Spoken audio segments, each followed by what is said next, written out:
All right, guys, pictures up. Pictures up. Pictures up. Let's roll sound. Rolling. Rolling. Sound speeds. Camera speeds. 2. Awesome. Take 2. Mark. Set. And action.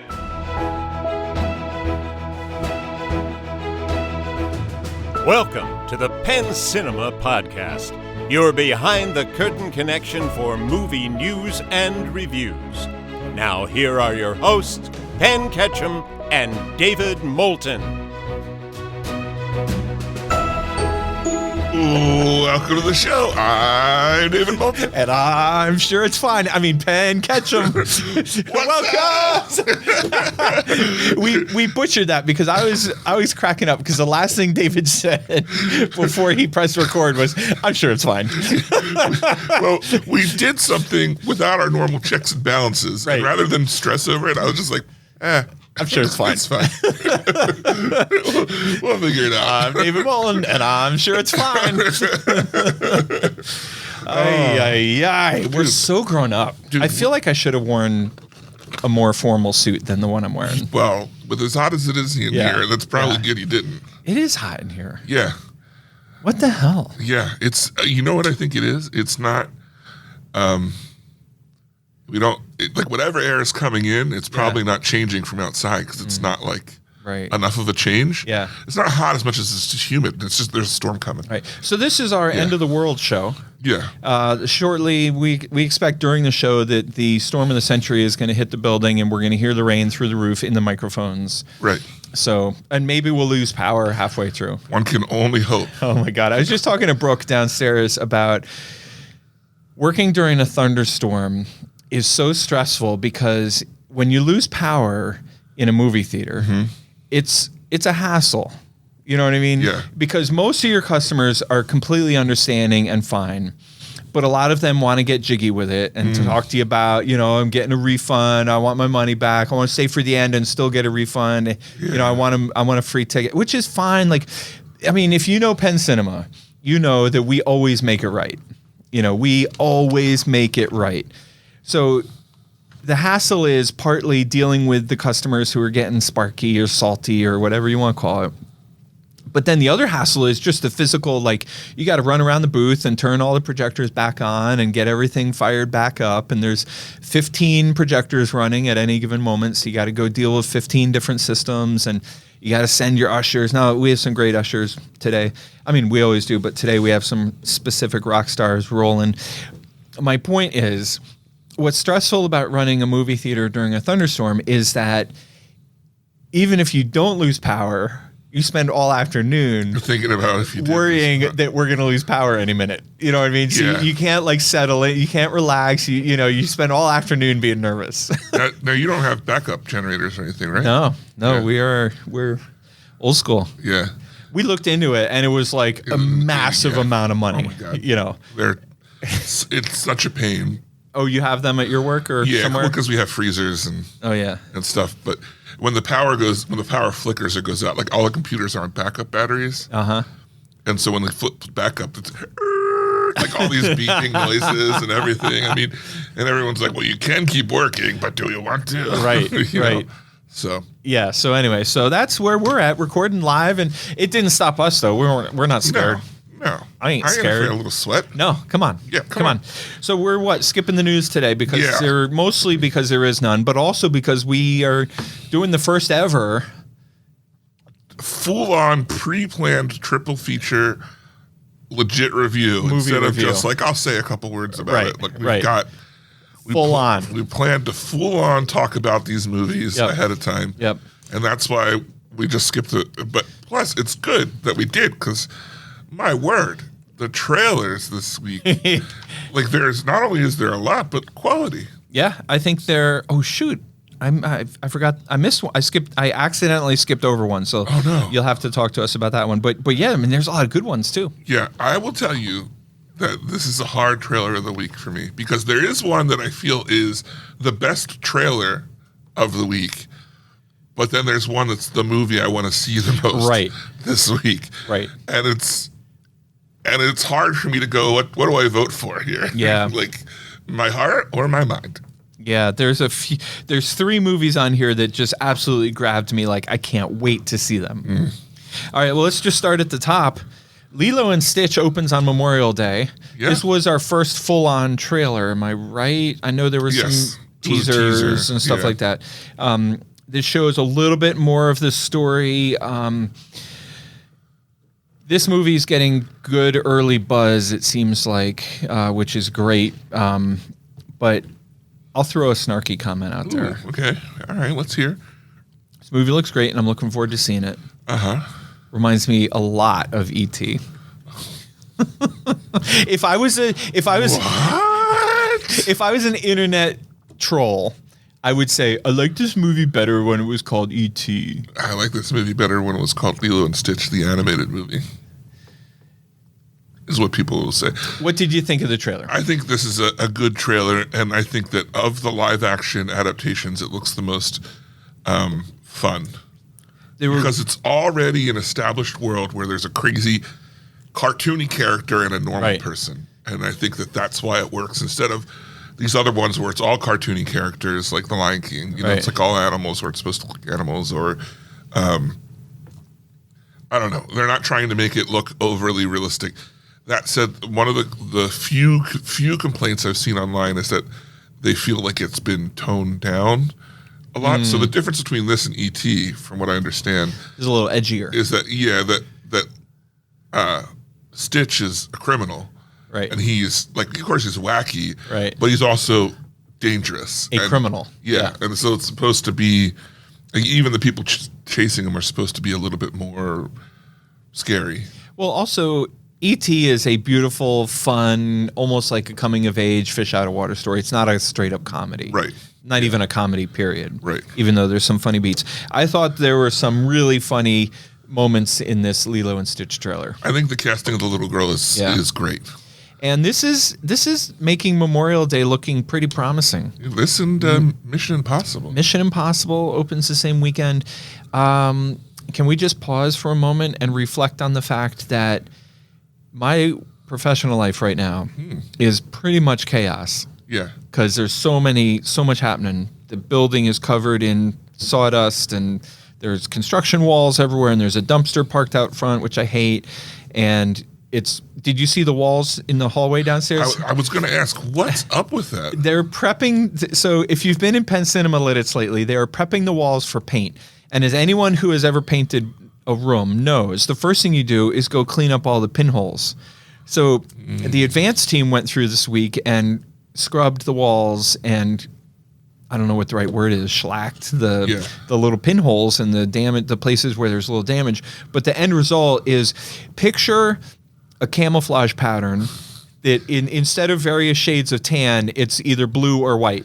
It looks like a 90s party center. Yeah. Like it actually looks kind of awesome. I kind of want to just like save a couple grand and leave it as is. It's confusing. Right. Because you literally are like, what? Is this on purpose? Like, I can't tell. Right.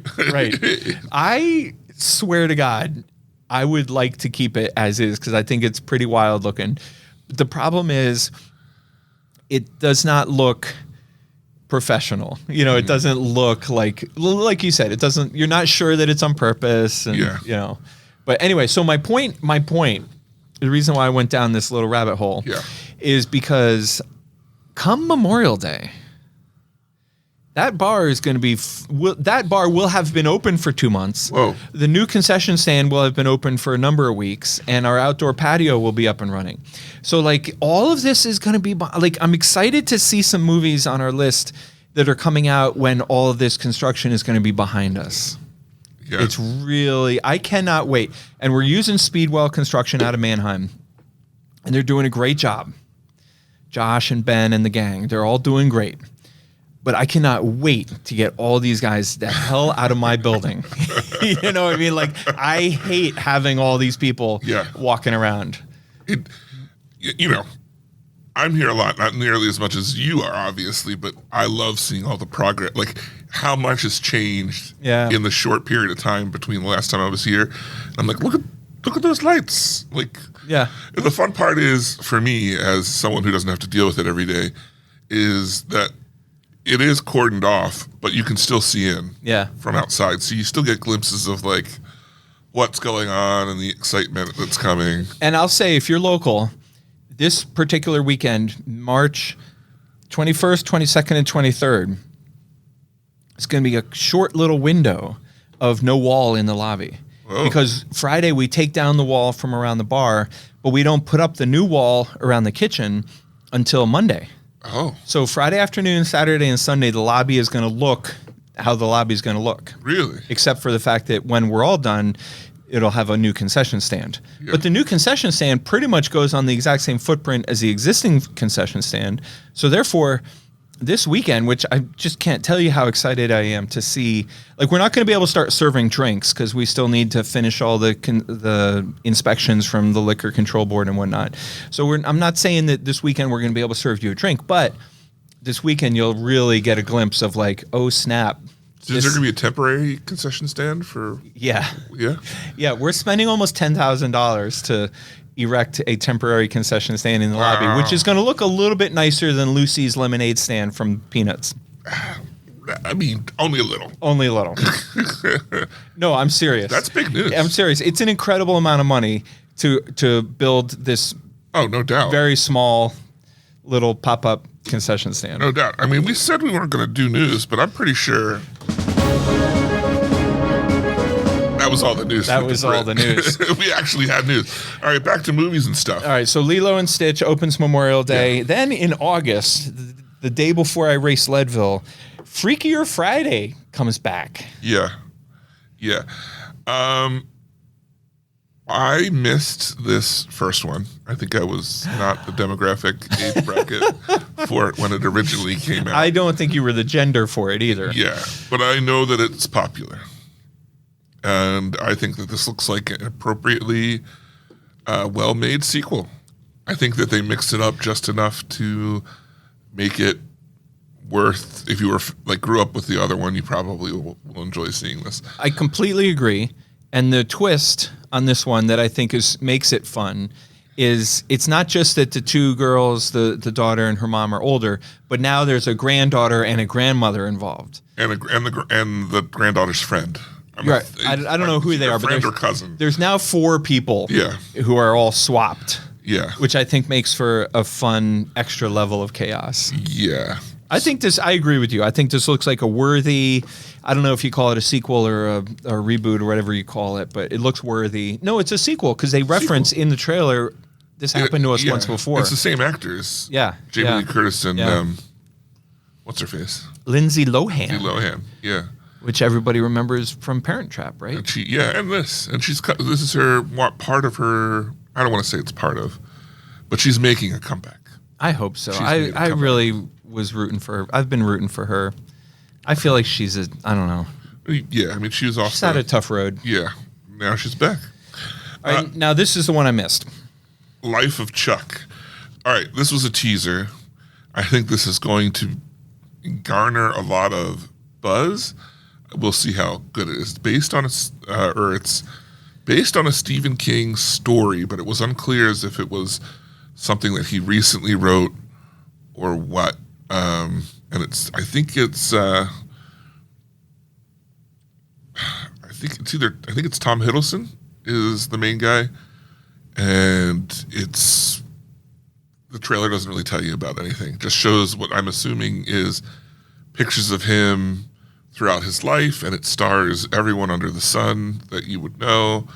And as far as giving you glimpses of what will probably be a serious film, it looks like it's going to be well made. Like there's really no story. What are we talking about? Is this an action movie? Is this a drama? No, it's probably going to be a drama. Horror movie? From what you see, it's either going to be a drama with some sort of weird twist or something. Like you literally, there's no on-screen dialogue. At one point, there's voiceover, but it's just pictures of him at different ages of his life, like smiling and stuff. Yeah. Okay. I mean, from a perspective of you and I think that you should watch it because it might pique your interest into booking it. Okay. But I don't know that this is necessarily a trailer that I would it isn't a trailer that I would tell a normal person they should go watch. Right. Yeah. Next up, we have. Look, I'm just going to give it trailer of the week. Me too. It is the best made trailer, and it looks exciting. It's the best trailer for this movie, F1, which people keep telling me all over the place about how excited they are for this. So I think this is going to be big. I think it's going to be huge. It opens the week before the 4th of July, and this is also my trailer of the week. It starts to paint the picture of what the movie is about. Right. So you got an older driver named Brad Pitt, played by Brad Pitt, who thought he was a has-been, and then somebody, maybe his manager, says they're saying you were a never was. Yeah. But then there's a young, cocky, up-and-coming driver. There's all kinds of tension between them. You assume that tension gets resolved and they both grow and, whatever. But this movie looks fast and furious and wild, and I can't wait to see it. Yeah, I think this finally got me pumped for the movie. Now, before, everyone's like, aren't you excited for this? And it was just like going off of who was in it. I thought the trailers just showed racing, which wasn't very, it wasn't bad, but it wasn't overly compelling for someone who didn't know anything about the story. Yeah. This did it. Yeah. And I will also say, I feel a little bit burned lately from I'm usually a fan of the smaller, quirky storytelling movies, but I feel a little disappointed lately. So, for example, there's 2 other movies, Psychotherapy and The Luckiest Man in America, both of which look really good and look fun and quirky. And I feel like maybe a year ago, one of them would have gotten my trailer of the week instead of this. But this movie, F1, is definitely going to be fun. It's definitely going to be wild, and it was filmed for IMAX. This is going to be a big cinematic blowout movie. Yeah. So I'm psyched for it. Next up, we have a sequel to a cult classic, Spinal Tap 2, The End Continues. People love Spinal Tap. Oh, sure. Yeah, I do. I loved Spinal Tap. It was a great movie. Yeah. It was awesome. Just like they love Best in Show.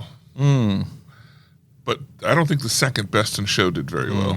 I didn't know there was a second Best in Show. Yeah. I hated this trailer. Well, it doesn't show anything. Right. That's why I hated it. Yeah. I don't like that they're trying to do a sequel. It feels like a cash grab. It does. I guess I need to see a reason why I want to see a sequel. I disagree that it's a cash grab because I don't think this is to me, a cash grab feels like something they make because they feel it's a sure thing. I don't feel like Spinal Tap is a sure thing. You know what I mean? It's being distributed by Bleecker Street, which makes me nervous. I like Bleecker Street, but they're just, you never know with them. Yeah. Could be a $500,000 picture or a $20 million movie. Right. I think we talked about this before. Both Bleecker Street and A24 to a degree have gotten to the point where they're bigger than where they were consistent. Both of them are consistently pumping out the type of quality that you were like, oh, it's one of their movies. I think that I know what I'm getting, and I'll watch it just because it's them. Well, that thread has been stretching, and it snapped this weekend for me. Yeah, I think A24 is following, but Bleecker Street's moving a lot faster. They've made their money, and now they're investing widely, as I would say. I guess. Yeah. I don't know. I cannot get over how bad Opus bombed this weekend. I mean, that's one of the ugliest grosses I've ever seen. I heard that Owen saw it and was not very happy with it. Well, apparently that makes one of them. Owen right in. I'm not sure that anybody saw it. Yeah. I mean, I don't think, and this is a brand new movie from A24 with a wide theatrical release, and in my theater, it didn't pass the $1,000 mark, and I don't think it even came close. Wow. Which is a stunning sentence to say out loud for an A24 movie. Wow. And they have Death of a Unicorn in 2 weeks. Now, I know I pooed on it because of the South by Southwest reviews that were coming in.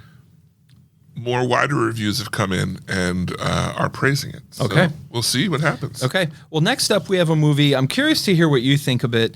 I couldn't make up my mind whether or not I liked it. On Swift Horses. This is the second trailer we've seen for this movie. Yeah. The first trailer that we saw was very much 100% focused on the interrelationships of the characters and their sexuality.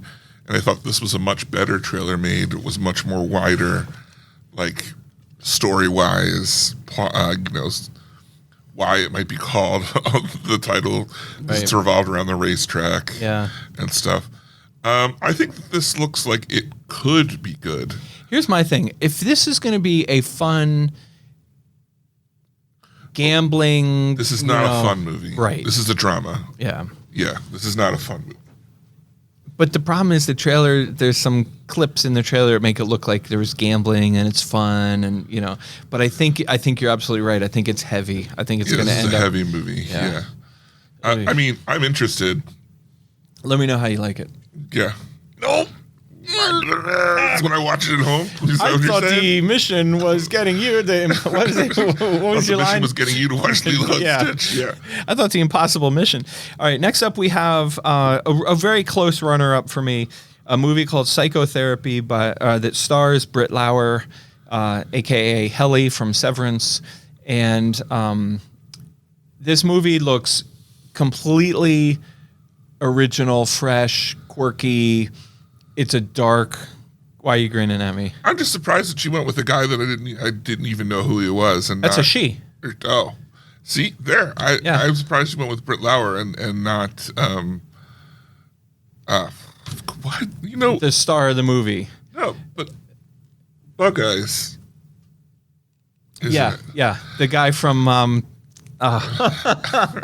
Armageddon. From Everything and Good. the meme, hey, fellow kids. I want to say Lebowski, but it's... It is the big Lebowski. He's in Lebowski, but he's got a name similar to Lebowski. Buscemi, Stephen Buscemi. Steve Buscemi. Steve Buscemi stars I'm surprised he didn't put Steve Buscemi down. As the guy that I clearly can remember. A retired serial killer. Yeah.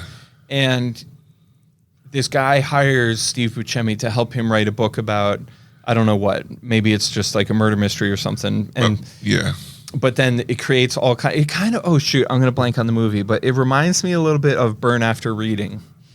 There's like suspicion, and it just looks great. I'm really excited to see this movie. So this guy is writing a murder mystery or a book. A book. And this retired serial killer approaches him and it's like, I can help you.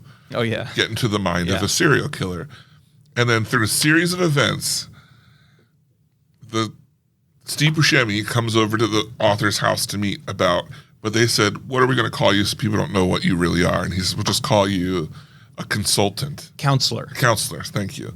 And so he shows up at the house and the guy says, oh, I'm a counselor. And the wife assumes he's there for couple counseling. He brought a marriage counselor into the house? Yeah.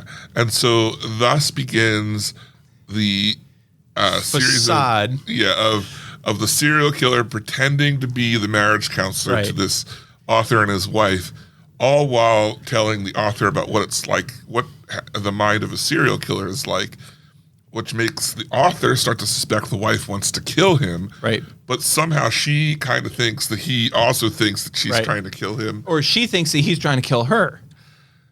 Anyway, either way around. You can see that it's quite a wild ride. Yeah, this would have been my trailer of the week. I agree. Yeah, I want to see this movie more than I want to see F1. No.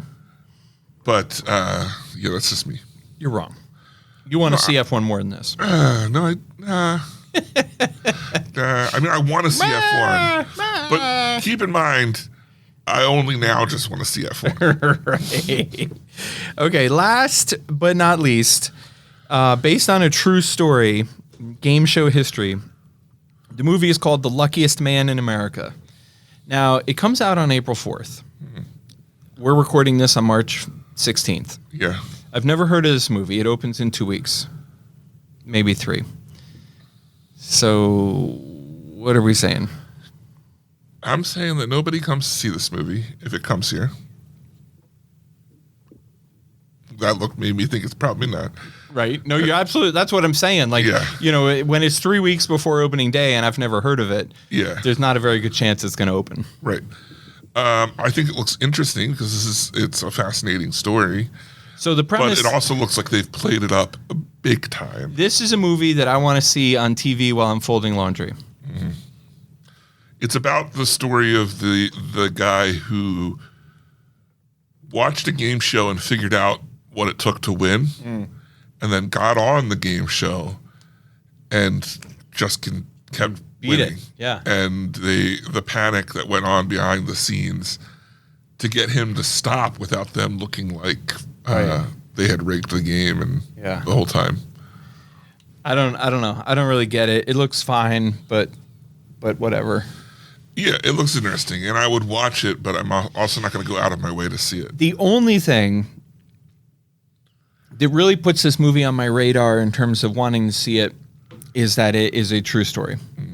So it makes me feel like, okay, well, let's see what happened. This is one of those things that I might be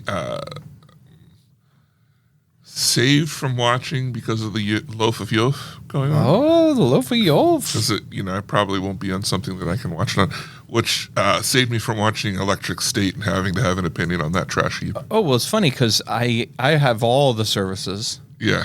I have everything available to me. Yeah. And I didn't have to watch Electric State. Yeah, but no one cares about your opinion. They care about mine. You're right. Nobody cares about my opinion. A more true statement has never been uttered. All right, that's all the trailers. And that leaves us in trailer week F7. F1. The counting put you off. It put me off. But I do like the talking over it. Okay. I'm gonna stick with You're that. Stick with. Yeah. I painstakingly put these effects in. I had it and almost. You just talk right over them.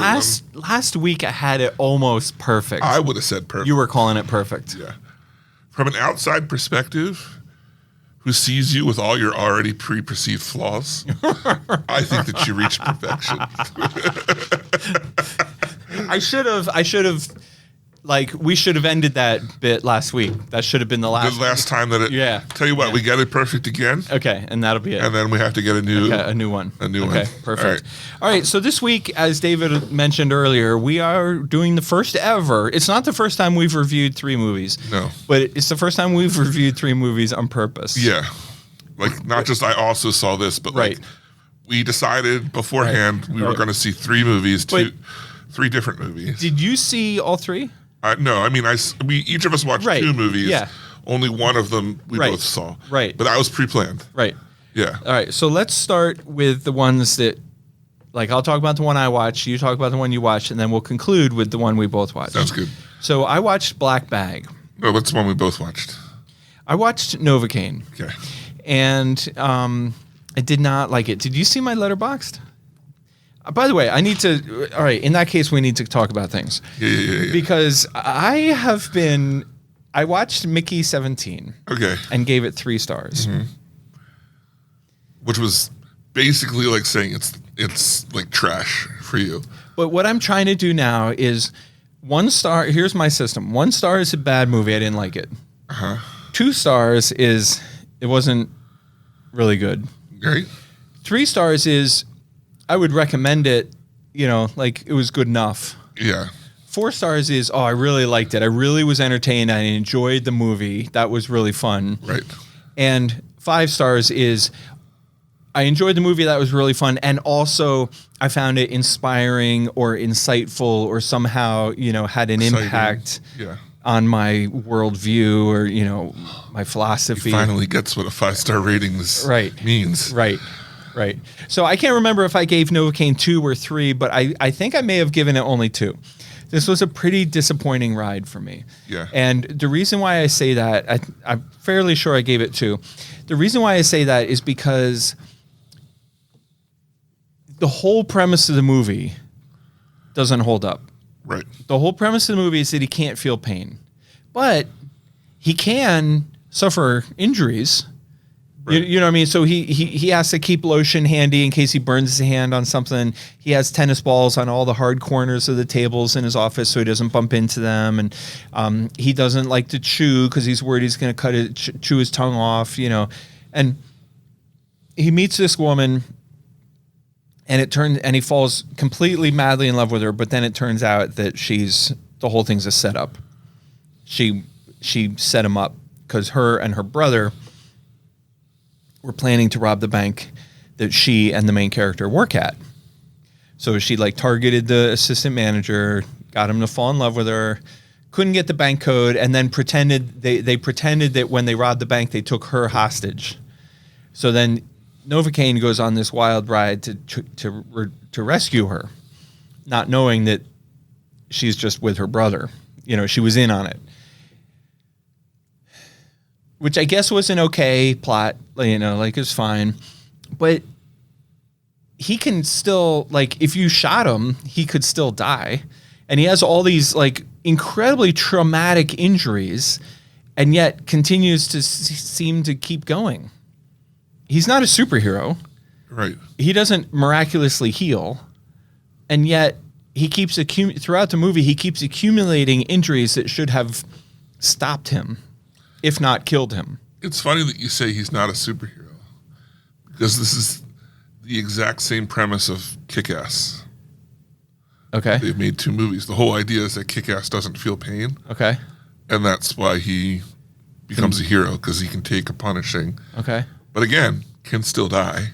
And still heals at a normal rate. Yeah, see. So my problem is the whole movie was one, and also it felt like it was, have you ever seen the Final Destination movies?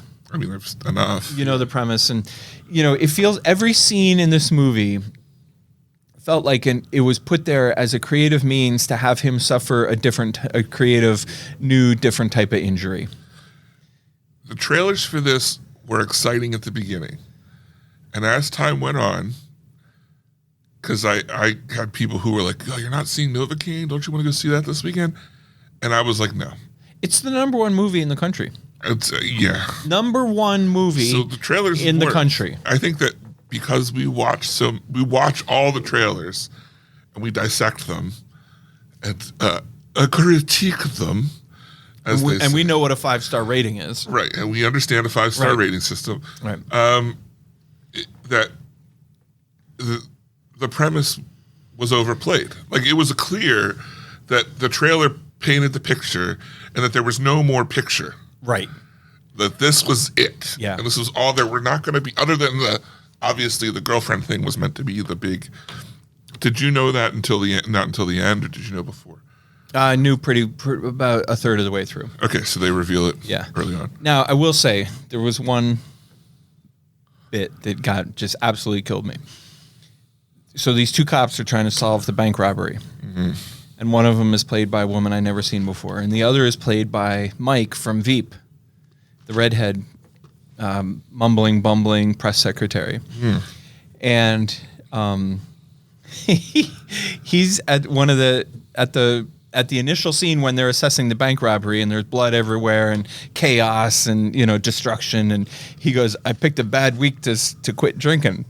I mean, that's from Airplane, right? It's that's a direct quote from Airplane, which is such a fun throwback. And I wonder how many moviegoers didn't get it, wouldn't have known what that was. Yeah. But then it was funny because so first of all, I give them huge props for throwing that in there. And then, but then his partner goes, "You quit drinking?" And he goes, "No." That's also, they reused that bit in the Naked Gun movies. Yeah. Too, or maybe I'm thinking Airplane. You're thinking Airplane. Yeah, where every scene he's like, a bad day to quit smoking, and every time something else. Yeah, bad day to quit drinking. Bad day. Same guy was in Naked Gun too. All right, so Novocain, I mean, if you're just looking for a fun, bad movie, then this is your movie, but I didn't really like it. Mm-hmm. I would say if you're trying to come out and see a movie, you should see Captain America, Mickey 17, Black Bag. There's so many good movies right now to choose from. But a lot of people came out to see it, huh? Yeah. Yep. It was not our number 1 movie because we're playing Last Supper in Lancaster County. Yeah. So that was obviously gonna win. Our number 1. Was it top for all 3? No. Combined? No. It was all 3 theaters, I meant. I knew what you meant. Yeah. It was not even playing in the other 2 theaters. Novocain? Oh. Dude, Novocain was not our number 1 movie. Our number 1 movie was The Last Supper in Lidditz. All right. The Last Supper did not play in Huntington Valley or Delaware. Right. Novocain, I think Novocain was our number 1 movie in Delaware. In Huntington Valley, it was not. Okay, well, I saw Looney Tunes: The Day the Earth Blew Up. Ooh. And David, I'm going to have to ask you. yeah, Because I read something online, and you'll see in a minute why I'm sorry I interrupted you, but I have to. yeah, I don't want you to, I heard there's a big twist. there is a twist. Can you review the movie without the twist? I can. Because I kind of want to see this movie now that I know there's a twist. Okay, Okay. I will not reveal the twist. There's even a stinger. Oh, talk to me. With the stinger, I can reveal it. Well, maybe I should listen first and see if you even liked it. Yeah. Would should. you recommend it? Yeah. Okay. Yeah. You're saying Novocain, worst movie you've ever seen. Yes. And I'm saying Looney Tunes, best movie ever. Okay. I thought this was masterfully made. Wow. From the beginning. Now, I say that. This is very much a kid's movie. Right. Not like Wild Robot movie for kids parents are going to cry at and have Right. and also adore. Not a Pixar movie where it's a story this is 120,000% Looney Tunes. Classic, wacky Looney Tunes. It only makes sense because it has to make sense. Right. And then sometimes it doesn't make sense. You know what I mean? Like Yeah. it's very much the loony part of Looney Tunes, and that's what works. Also, it's done in the animation style that was like very much 90s animation for Warner Brothers. In the beginning of it, reminded me of like Batman the Animated Series, and then like also classic like Looney Tunes animation, like when Warner Brothers was at its peak, kind of like I'm going to call it like pre-rendered animation. Like a lot of times now, even hand-drawn animation looks CG backgrounds will often be computer generated or whatever, and you can tell the animation just isn't the same as the classic hand-drawn. I'm not saying this was hand-drawn. I don't know. I'm saying they achieved that look, and it looks great. It's got wacky bits in it. I think the characters are just loony enough. Like they're not. It's the point where, like, as an adult, I'm like, all right. But at the same time, like, looking around and the kids are like loving it. Like I saw it with a 5-year-old, and she like Daffy is. The whole thing is that they keep saying he's loony, he's so loony, and that was her favorite character, of course, because he's just so he does that all the time. I think that the story was fun. It does have a twist that I surely did not see coming, but worked really well, both as a standpoint for kids and story. I think it worked. It's outrageous. Look, if you are a fan of classic Looney Tunes, you can watch this and have a smile on your face without necessarily without being like, this is a great movie.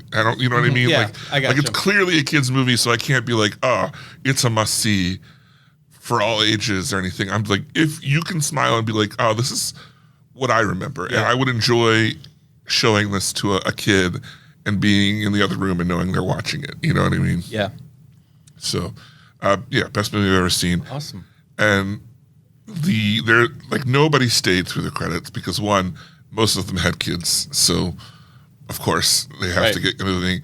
But there is at the end they do the "That's all, folks," and Porky, he's like halfway through it, and then Daffy comes and goes, "No, that can't be all.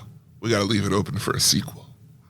Love it. And I was like, "That's perfect. That is so good." That's all that happens at the end. Yeah. Like, it's not, and I don't think that's a spoiler because it has nothing to do with the story. Yeah. So I thought that was really well done. There was lots of laughing, a lot of people happy, but I will say this: the most in the modern day, I feel like what you consider an obnoxious moviegoer is changed. But I think the most obnoxious moviegoers go to kids' movies, and they're almost 100% times the father who doesn't want to be there for whatever reason. And in the middle of the movie, hello, full volume. Yeah, we'll be there when we get. People are like shushing them. full conversation on his phone.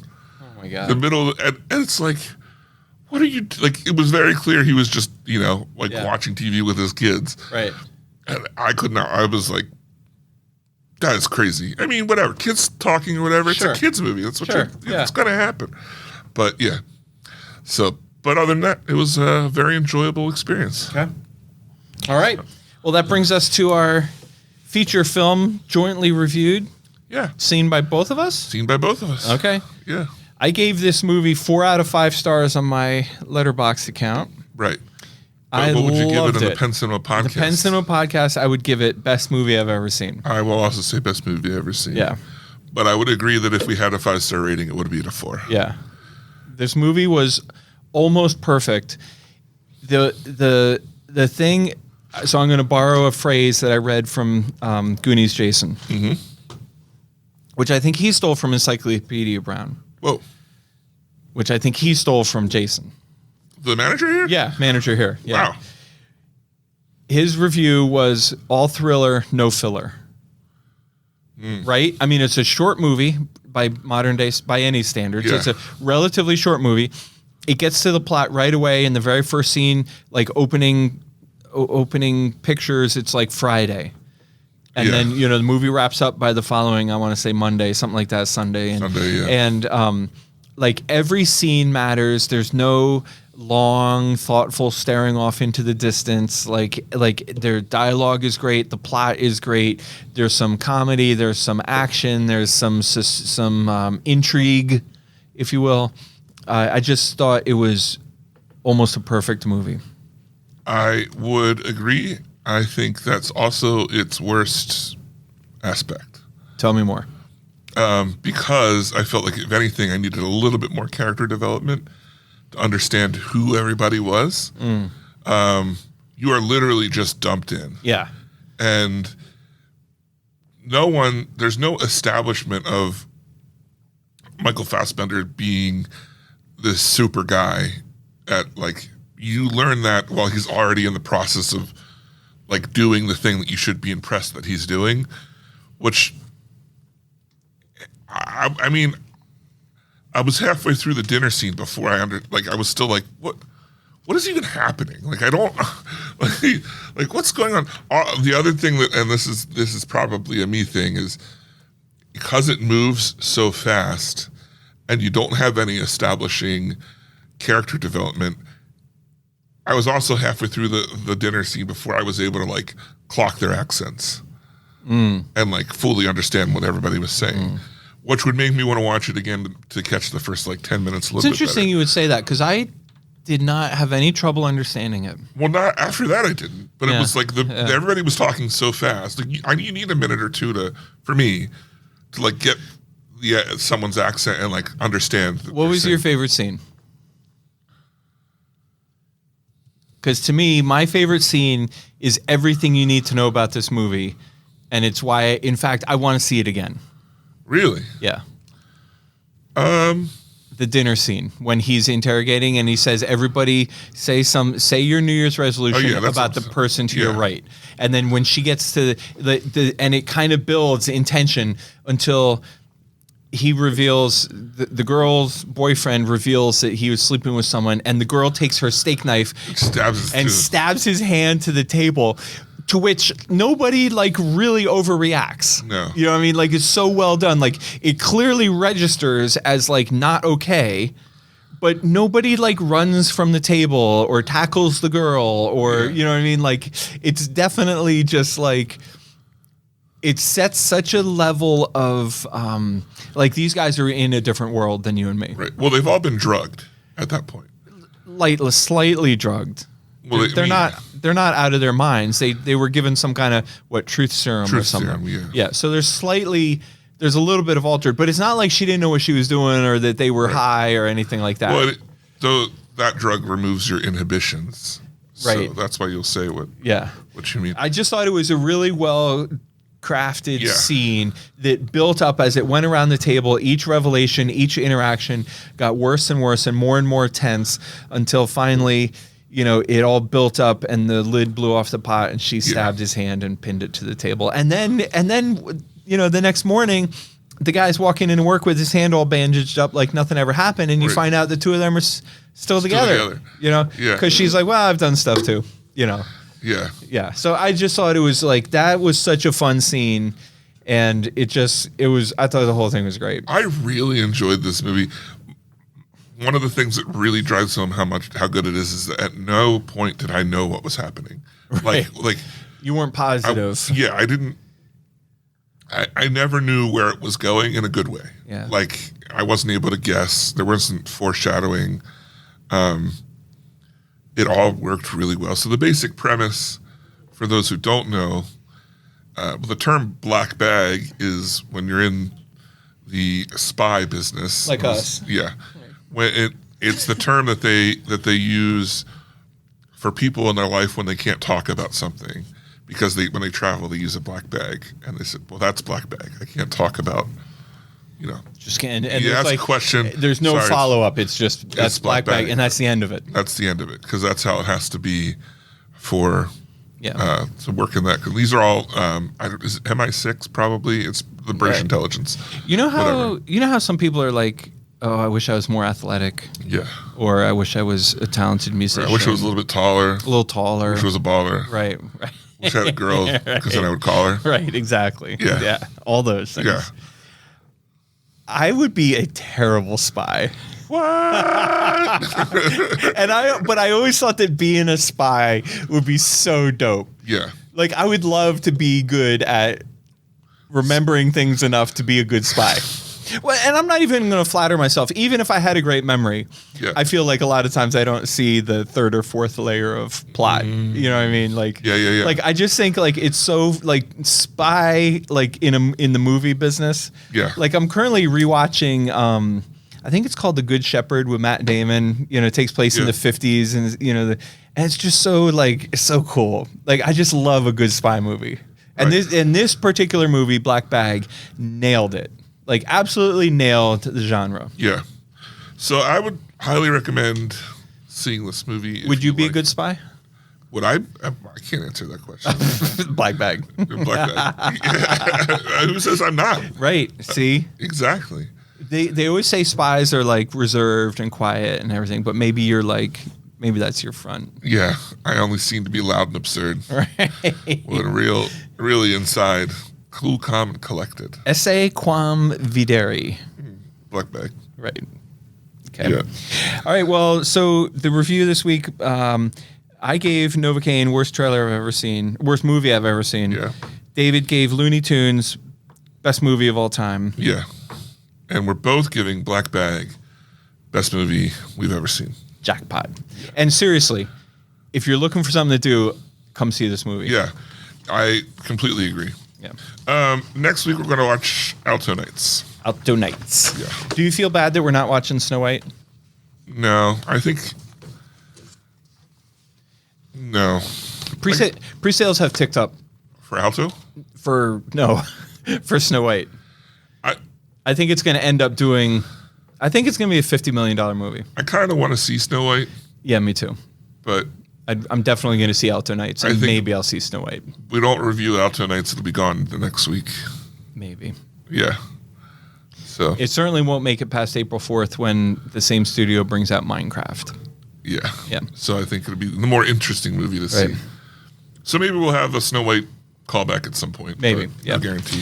All right, well, David, can I lead us off on the listeners' feedback? We have listeners' feedback, notes, comments, questions, and so forth. Look, if you want to be a part of the show, like these people are, Right. podcast@pencinema.com. That's our new email, podcast@pencinema.com. Now, this email Yeah. that I'm about to share with you is addressed to you. No. It was submitted by a listener who literally got it in under the wire. Oh my gosh. I had already printed out the show notes. I'd already set up the microphones, and I was at my desk killing time waiting for David. Yeah. And all of a sudden, ding, I get this little email. And I look at it, and there it is. Kaylo herself. Oh my gosh. One of our all-time favorite listeners. Yeah. Kaylo writes in the following. Hello, good sirs. Hello, Jolly good show. Top of the morning to you. Bloody hell. Bloody hell. Blimey. Find you here this morning. Hello. So Kayla writes in, hello, good sirs. And then she also wrote in all that other stuff that, that we were reading that off of her email. She goes on to say, I listened to Epic. Oh, yes. Epic. It really is so good. David, you're totally right. This could be a Broadway musical. I could hear the dance breaks. My only question is, you said it was about 2 hours, but I saw 4 albums. Do you listen to all 4 and that's the show? I listened to a variety of them. Either way, good call. Yes, the answer is there are 4 albums, and those are the 4 story beats of the movie, or the play. Gotcha. So the first one is Odysseus setting out on his journey. Second part is him versus Poseidon. Third part is Penelope and Cruz. Themistocles, his son, and Athena, what they're doing while he's away. And then the fourth is his return to Ithaca. Okay.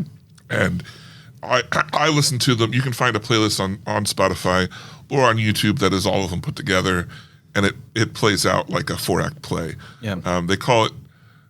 They say it's a 2-act. Like each one contains 2 storylines, but to me it makes sense to call it a 4-act play. And yeah. Yeah. Okay. So I don't know. Did you listen to it? No.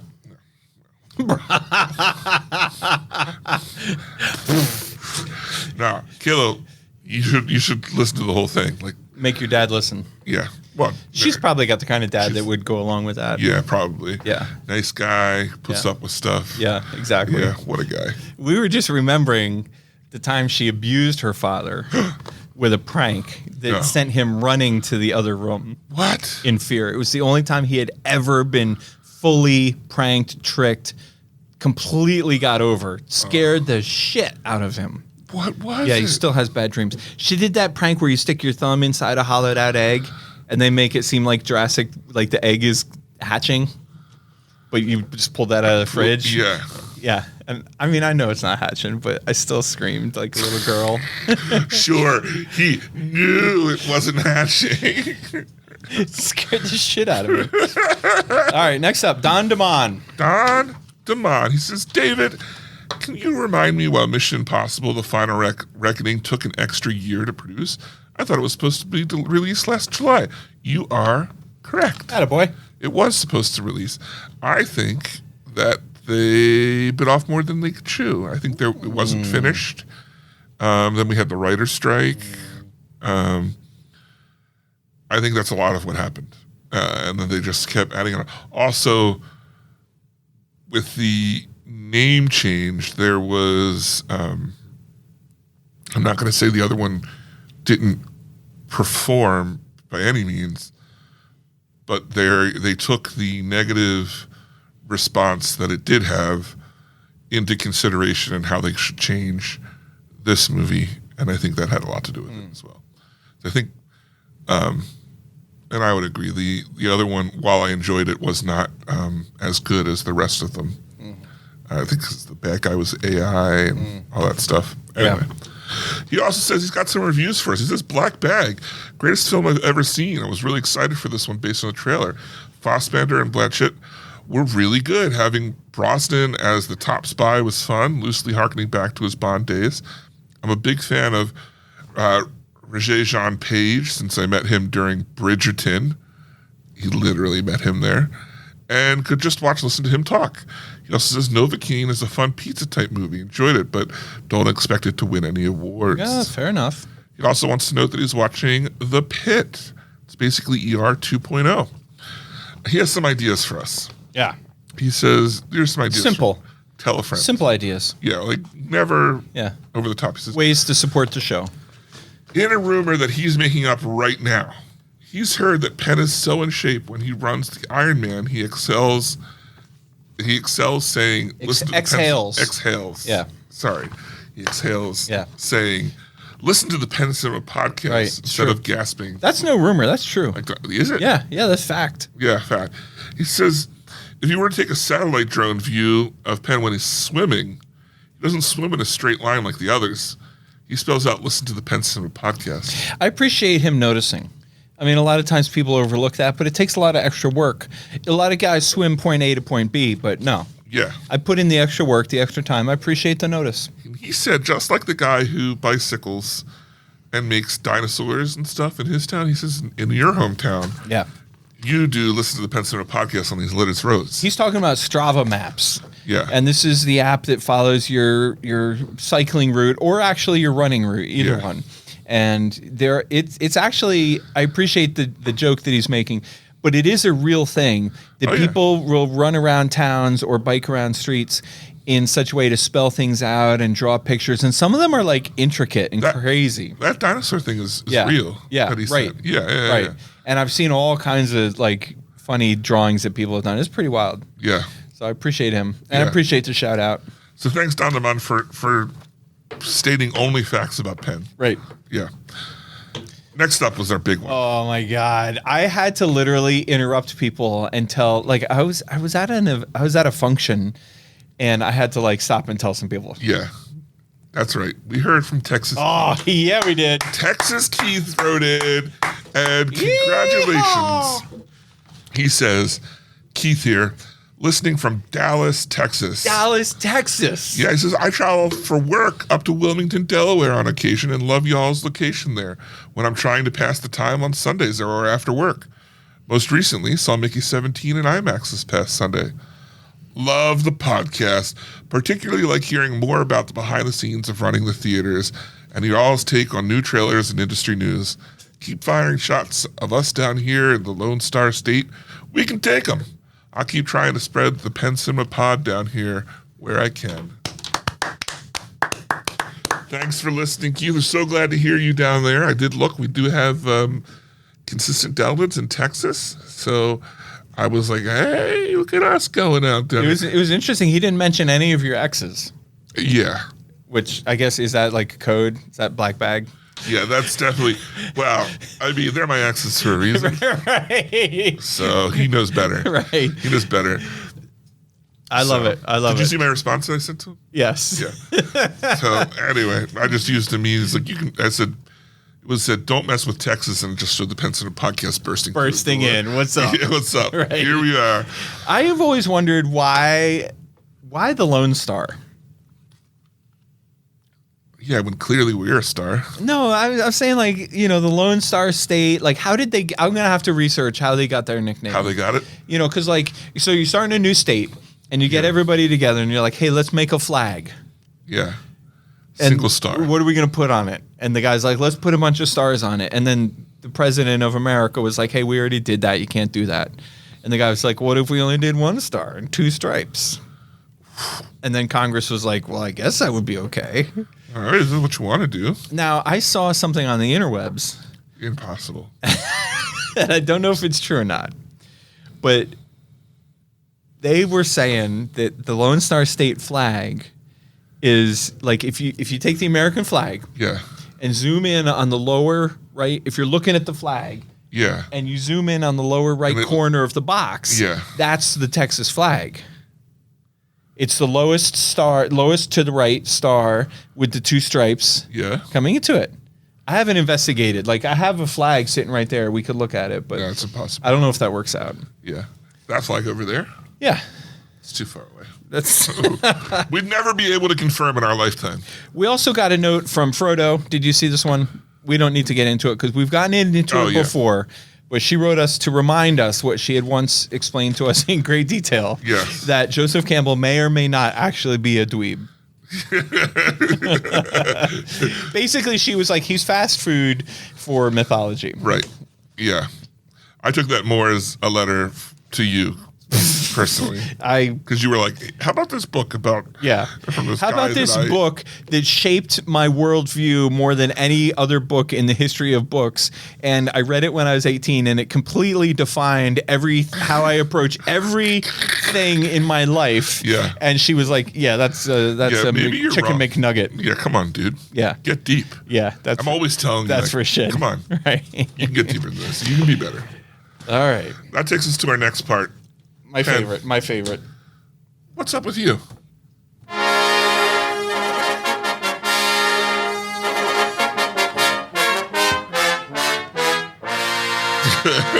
Namaste. Namaste. David. Yes. I had the nicest surprise.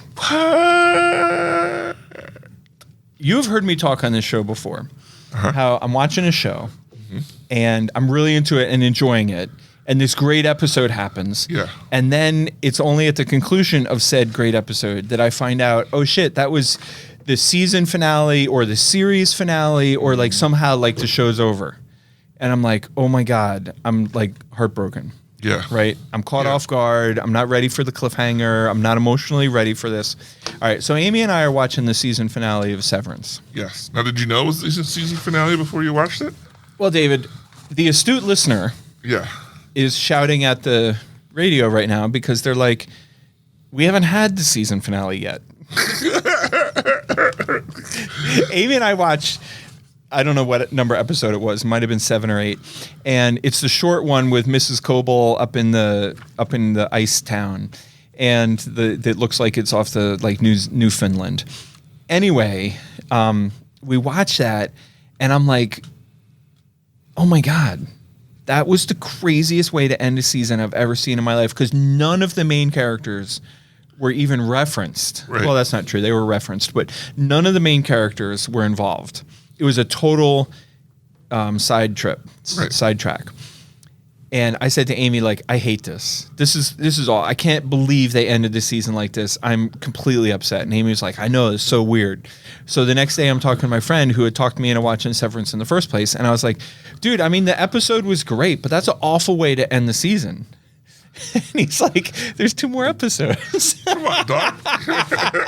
He's like, that wasn't the season. It was like the first time, it was like the inverse of what usually happens to me. But it was such a nice, I was so relieved because I've talked about this show before, Severance, how I sort of got bullied into watching, not bullied, but I got talked into watching it. Me and Amy are not loving it, but we're totally hooked. Yeah. You know what I mean? And so I feel like I'm really pretty invested in this show, and I was heartbroken that the season ended so poorly. So then when I found out there's actually 2 more episodes, I was thrilled. Yeah, so that was a nice little break. Nice little treat for you. Yeah. The girls and I are also watching, and Amy are watching Extracted, which is a piece of shit reality show on Fox that we watch through Hulu. But it's something about it, you know. Like we just keep watching it. Yeah. You know. Also watched a bunch of episodes of F1 on Netflix, or maybe it's not F1. It's Formula One Driven to Success. The show that everyone says that you should watch. What's Top 10 Sarah says? Drive you should to watch. succeed. No, it's like driven to succeed or something. Yeah. Strive to thrive. I would love if you just accidentally watched the movie Drive. I don't understand. That didn't have anything to do with F1. But Ryan Gosling's great. And last but not least, I know you missed this one because you were busy. But over on Peacock. Do you have Peacock? No. No, because of the Yof. Yeah. Over on Peacock, an 8-day stage race, bicycle race, from Paris, France to Nice, France. It's a big stage. There was 8 stages of them.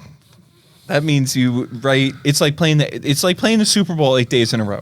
Yeah. Which is nothing because the Tour de France is like 28 days. I think it would have been funnier if an 8-stage race, every day it's on a different literal stage in stationary bikes. Right. For however long. Yes, that would be just hilarious, David. Now that I would watch. Now that, sign me up. Forget the loaf. Yeah, I'm in. Where do I let me get my checkbook out? But all of this entertainment really only leads me to one question. What would that be? David, what's with you? Let me tell you what's up with me.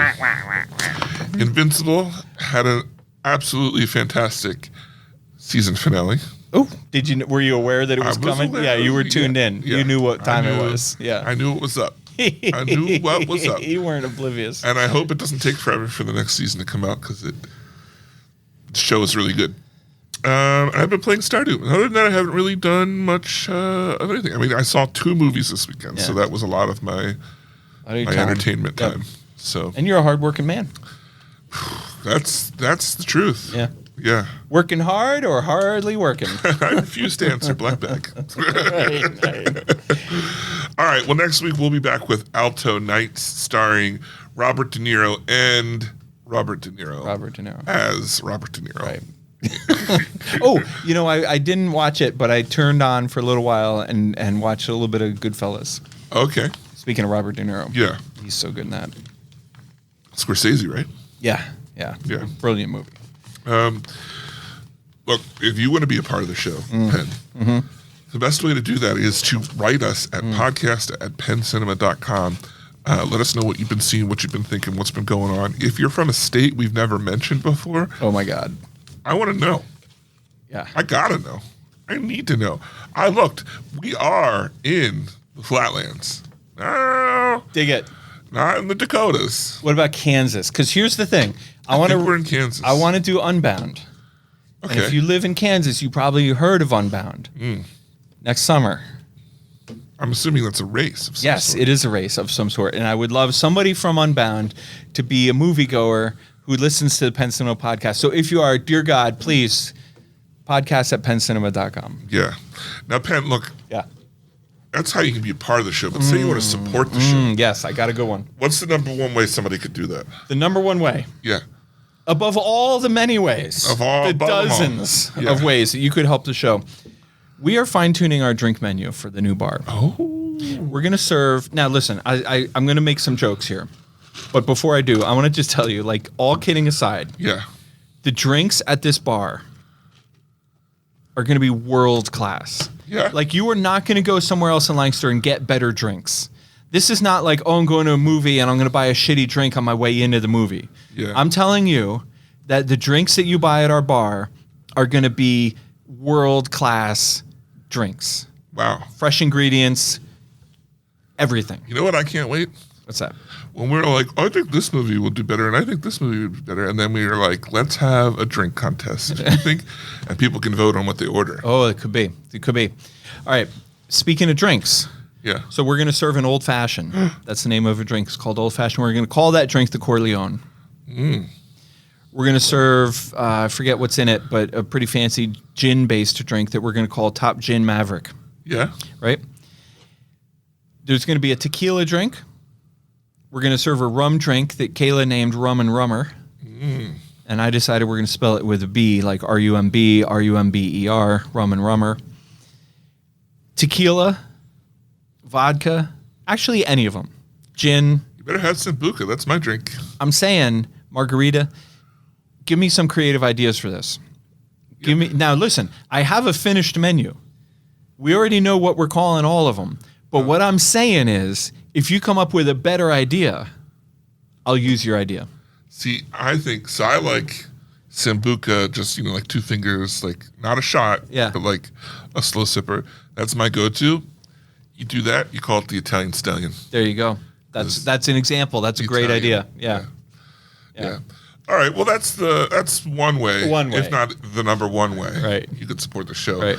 But say you're not a drinker. Right. Or you're underage. Or you're just not a totally creative person. Yeah. Then in that case, you just tell a friend how much you enjoy the show. Yeah. We really appreciate it. Easy peasy, beautiful cover girl. You know? Easy peasy, breezy, beautiful cover girl. Exactly. All right. Well, once again for the Penn Cinema Podcast, I'm David Wilson. And I'm Penn Ketchum. Take care and party on. Thanks for joining us this episode. Our hosts would love to hear from you. To contact the show with your thoughts and reviews, email podcast@penncinema.com. This podcast is a production of Penn Cinema.